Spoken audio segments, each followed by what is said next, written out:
I have said on numerous occasions on this channel that I don't think a show being a power fantasy is, in and of itself, a criticism, and that it was theoretically possible to write a power fantasy that was good. However, the issue is that there aren't really many good examples of a power fantasy that doesn't suck. Now, to be clear, when I say power fantasy, I don't just mean a show where the character is powerful and the audience is meant to live vicariously through that strength. That's most shonen battle anime. In this case, power fantasy refers to a story where the protagonist is not meaningfully challenged by the dramatic conflict presented to him, where the question isn't how will he do this, but instead, what is the aftermath? In Smartphone Isekai, there is no question as to whether or not Toya will save the day posed within the story. We are meant to appreciate the way in which he does it, and engage with the ways people react to this success. All of this is already part of a normal dramatic conflict. The power fantasy is not adding new elements to the story structure, but by skipping over the part where he is challenged, we are given more screen time to focus on everything else. We can focus more on how he does it, focus more on how everyone is praising him for it. Now, obviously this sucks, but it doesn't have to. Yes, Smartphone Isekai filled up this empty space with a bunch of masturbatory nonsense with little narrative substance, but it is entirely possible to fill this gap with something actually worth watching, and there is a story that does just that. Solo Leveling. Solo Leveling is an isekai-adjacent story where JRPG elements such as stats and skills exist in the real world, and people do dungeon crawls as wage labor. The protagonist is the only character capable of leveling up his stats, and so he's fairly busted within the lore of the story. It is without a doubt a power fantasy, but nevertheless it manages to be incredibly gripping.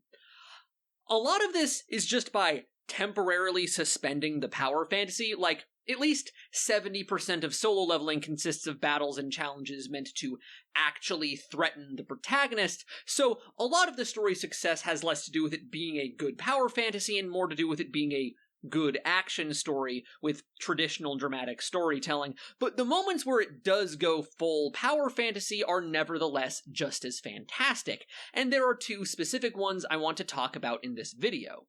The first takes place at the end of episode 4. We just got out of a fairly intense series of action sequences where the protagonist was meaningfully challenged and grew a lot as a result, both as a character, having developed a newfound sense of confidence and determination, and in a literal sense, having leveled up a lot. He finds a monster that escaped a dungeon and is wreaking havoc. Lots of people are having trouble against it, but then he basically just one-shots it, and we are left with a whole bunch of moments of people oohing and aahing at how this mysterious, low-ranking adventurer they never got a good look at was super cool and powerful and saved them. So, why does this work? Why is it not cringe? Why is it instead based? Well, for starters, the actual power fantasy aspect is acting as a resolution to established tension. Sure, the hero isn't challenged, but other people are. Other people were having their third act all is lost moment, and so him just showing up and kicking ass is very potent. Another reason this is a great scene is because it's serving as descending action, so it can get away with not being super tense. He's already done his character development for the arc. He's already gone through his growth, and this is giving him a chance to dwell on it. For most of the beginning of the story, he was suffering through his own weakness, unable to protect others and struggling at even small enemies. And now that he's grown, we get to show it off. This is significant not because of how strong he is, but instead because of how much stronger he is compared to before. It's a signpost of progress.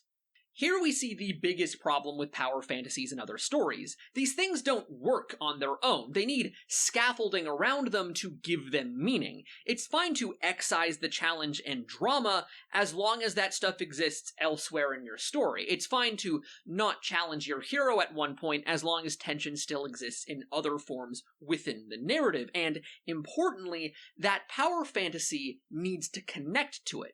The hero triumphing can't exist in a vacuum. It has to mean something. In this scene, he protects a girl who had previously always protected him. That gives it meaning. It connects it to the emotions of the story around it. Your power fantasy can't be selfish. It needs to serve the rest of the story, and the rest of the story needs to serve it. Not in the sense of justifying it within the lore or setting up for it to be technically possible, but to set up for it to be meaningful and emotional and impactful and satisfying. If you just have your hero beat up the bad guys, that sucks, but the issue is the word just. But that's not really satisfying to me. We all know that a little bit of self-indulgence on a story's part is mostly fine. I don't think it's a shocker that this scene works. But what about a scene that's a lot more indulgent? Let's talk a little bit about episode 6. Now, in episode 6, the protagonist and another kid get left for dead by their party, and the main character has to do a big difficult fight, and it's all very well-earned and whatnot. It's a challenge, he overcomes it, he grows. So, it's time for the descending action. The bad guys come back and think that our hero survived on a fluke, or at the very least that it was his friend who has better equipment who killed the boss, so they start threatening him, raising the stakes, except they don't really raise the stakes. Like, they offer the main character's ally a chance to betray him in order to save his own life, and that's very dramatic if you aren't aware of how busted the main character is, like these guys aren't.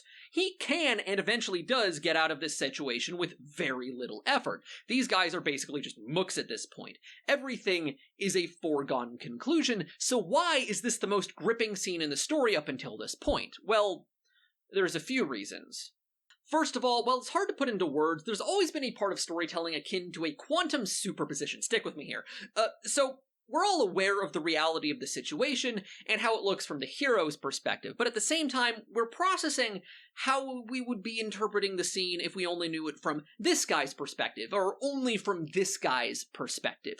What these people must be feeling. There is a degree of depth to this scene that comes from just processing how different everyone is perceiving it. And rather than the perspective of these guys being treated as a joke, the story finds a way to tonally match everyone's perspective.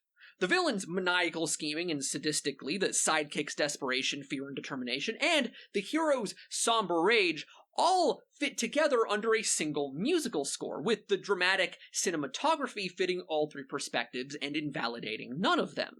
So, just on the level of the emotions being conveyed, the story is doing a really good job of giving us a lot all at once, at giving the viewer a lot to chew on. But there's also a very satisfying arc, a bubbling tension that arises from you wondering when everyone here is going to figure out the foregone conclusion that so far only we and the hero are aware of. The villains dig themselves deeper and deeper, and we wonder how deep it will go. But there's another arc going on as well. It's the arc of the protagonist. This will be the first time he ever kills a person instead of just a monster. It's a huge mental barrier, one he is hesitant about breaking, but his increasing rage at these individuals is pushing him further and further over the line. It's framed ambiguously, perhaps a Faustian bargain he is being pushed into by his rage, perhaps a hard lesson about this world he ought to learn, that he will need to dirty his hands if he intends to succeed in it. It's uncomfortable for him and uncomfortable for the viewer. It's dark, it's not life-affirming, it's pure cynicism. It's not fun in a traditional sense, but that makes it so engrossing, and when he finally kills them all, finally pushes that button, the energy is released all at once.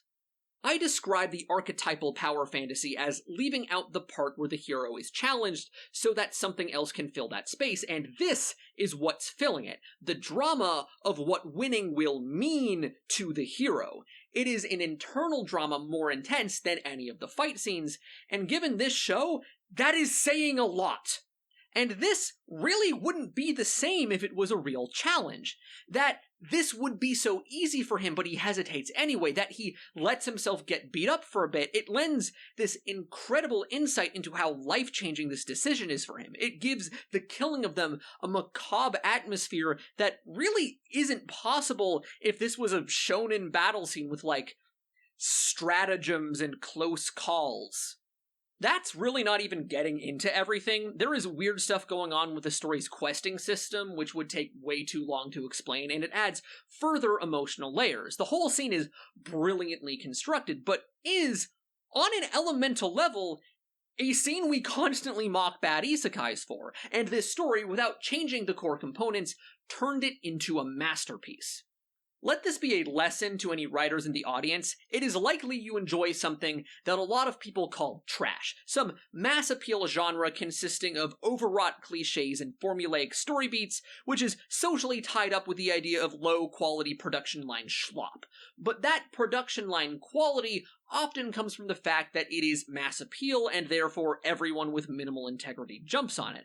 There is nothing wrong with an isekai or a power fantasy or an indulgent romance story, only with the laziness that comes from cashing in on a trend. If you love isekai power fantasies and want to write one, you can do just that and make it amazing. Your genre does not contain you. With that said, make sure to like, comment, and subscribe. It helps a lot in the algorithm, and I'd like to give a big warm thank you to my patrons, especially my Tier 2 patrons, Bellman, Carolyn Vig, and Love Your Content. I'd like to ask you all to consider supporting me on there as a paid or even unpaid member. Thanks so much for your support. It's really meant a lot.